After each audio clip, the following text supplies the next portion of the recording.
നമസ്തേ പ്രിയമുള്ള പ്രേക്ഷകരെ, നാം ഇവിടെ ചർച്ച ചെയ്യുന്ന വിഷയം നാരായണീയമാകുന്നു. ശ്രീമാൻ മേൽപ്പത്തൂർ നാരായണ ഭട്ടപാദനാൽ വിരചിതമായ നാരായണീയത്തിലെ 12ാമത്തെ അധ്യായം വരാഹാവതാരം. ഈ 12ാമത്തെ അധ്യായത്തിലെ 3ാമത്തെ ശ്ലോകമാണ് നാം ഇവിടെ ചർച്ച ചെയ്യുന്നത്.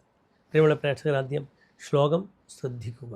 ഹാഹാ വിഭോ ജലമഹം ന്യബിബം പുരസ്ഥാത് അദ്യാപി മഹീ കിമഹം കരോമി ഇത്തം തദംഗ്രിയുഗളം ശരണം യദോസ്യ നാസാപുടാ സമഭവഃ ശുശുകോലരൂപീ.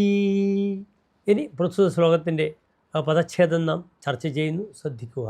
ഹാഹ വിഭോ ജലം അഹം ന്യപിബം പുരസ്ഥാത് അദ്യ അഭിമജ്ജതി മഹി കിം അഹം കരോമി ഇത്തം ത്വദംഘ്രിയുഗളം ശരണം യദഃ അസ്യ നാസാപുടാത് സമഭവഃ ശിശുകോലരൂപീ.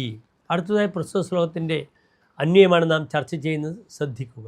വിഭോ ഹാ ഹാ അഹം പുരസ്ഥാത് ജലം ന്യപിബം അദ്യ അഭി മഹീ മജ്ജതി അഹം കിം കരോമി ഇത്തം ത്വദംഘ്രിയുഗളം ശരണം യദഃ അസ്യ നാസാപുടാത് ശിശുകോലരൂപി സമഭവഃ. അല്ലയോ വിഭോ, കഷ്ടം തന്നെ. ഞാൻ യോഗബലത്താൽ ഈ ജലം മുഴുവനും കുടിച്ചു വറ്റിച്ചതാണ്.